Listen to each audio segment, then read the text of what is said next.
എന്റെ ഉമ്മമാരോട് പറയട്ടെ, ഉപ്പമാരോട് പറയട്ടെ, ചെറുപ്പക്കാരോട് ചെറുപ്പക്കാരികളോട് പറയട്ടെ, ഇപ്പത്തെ കാലത്തുള്ള ആളുകൾ മരിക്കുമ്പോ ഈമാൻ കിട്ടി മരിക്കാൻ പ്രയാസമാണ്.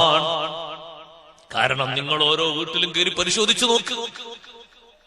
ഉറൂസ് കഴിഞ്ഞു പോയാലും വേറെന്ത് സംഗതി കഴിഞ്ഞു പോയാലും നിസ്കാരം കഴിഞ്ഞു പോയാലും മത്തഹിയ തറാവീഹ് കഴിഞ്ഞു പോയാലും ഒക്കെ കിടക്കുമ്പോ രാവിലെ വരെ അവരെ കാതിലേക്ക് ഘടിപ്പിച്ചു വെച്ചിരിക്കുന്നത് മുസ്ലിമായ മനുഷ്യൻ കേൾക്കൽ നിഷിദ്ധമായ ഹറാമായ ശബ്ദ സംഗീതങ്ങളുടെ ശബ്ദകോശങ്ങൾ കേട്ടിട്ടാണ് സഹോദരങ്ങളെ പലരും ഉറങ്ങുന്നത്.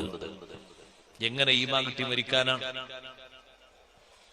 അവരെ കാതിൽ കൊളത്തി വെച്ച ആ ചെറിയ ആ ശബ്ദസാഗരം ഒന്ന് പുറത്തേക്കൊന്ന് വലിച്ചൂരിയെടുത്താൽ ഒരു മുസ്ലിമിന് കേൾക്കാൻ പറ്റാത്ത നെറുകേടുകളാണ് അതിലൂടെ കേട്ടുകൊണ്ടിരിക്കുന്നത്.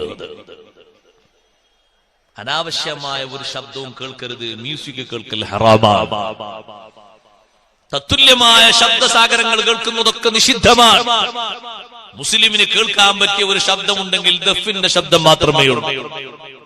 ദഫ് മുട്ട് മുസ്ലിമിന് കേൾക്കൽ സുന്നത്താണ്. അതിന് കുഴപ്പമില്ല.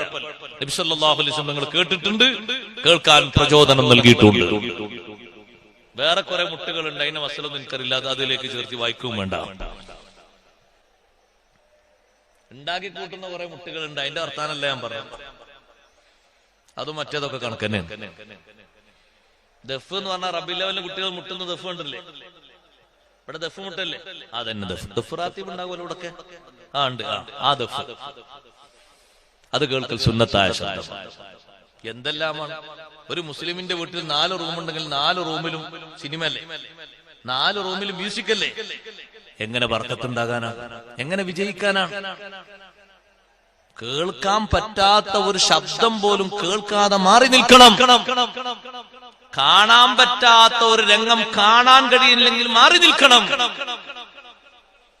മാറി നിൽക്കുന്നവനാണ് മുസ്ലിം മുഅ്മിൻ. വല്ലദീന